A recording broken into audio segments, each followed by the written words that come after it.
I love you বুলি ক'লোঁ আমি। দাদা, তুমি চাগে আজি নুশুনিলা। জংকীক সাৰথি কৰি, অসমীয়াক প্ৰণাম কৰি, চিৰনিদ্ৰাৰ কোলাত গৈ বহিলা। কঁকাল খামুচীয়া, গাল গুলপীয়া, কিন্তু চকুবোৰ আজি অশ্ৰুৰে ভৰা। ক খ গ ঘ পঢ়াজনেও সুধিছে আজি, জুবিন দাদা তুমি কলৈনো গ'লা?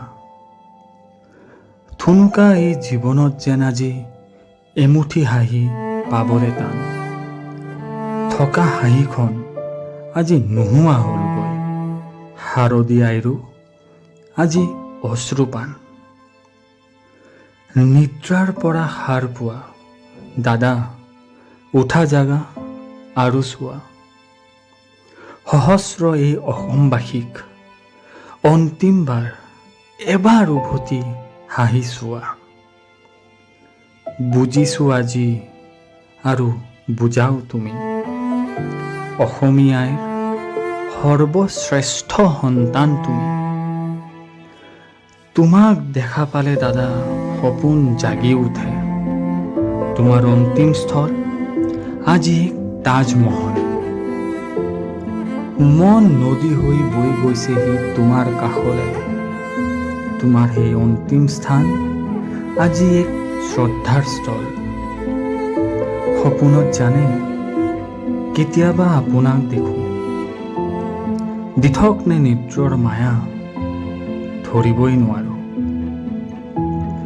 মন যায়, মন যায়, মন যায়, ককাইদেউৰ সেই কণ্ঠস্বৰ শুনিবলৈ আজি সমগ্ৰ বিশ্বৰে মন যায়।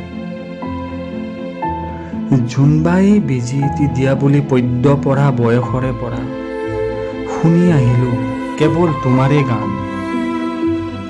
বৰলিন নেচপলিন নলগালেও তাই শুনিব নাপাহৰে, জুবিন দা যে আমাৰ সকলোৰে মৰম জান।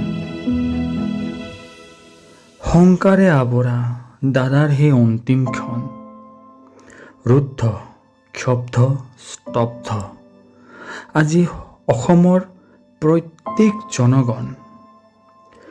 ন্যায়ৰ আশাত থকা জনতাক মামাই দিছে আজি এক আশাৰ ৰেঙনি। নাজানো সেই পিশাচকেইটাৰ মাজত কোনবা হ'বগৈ কেনেদি। দিয়া ঘূৰাই দিয়া জুবিন দা আমাক। অসম নহয় সমগ্ৰ বিশ্বতে জুবিন দাৰ আজি এক বিশাল নিবাস। সেয়াই লাগে আমাক, নালাগে আমাক একো ওলোটা পৃথিৱী।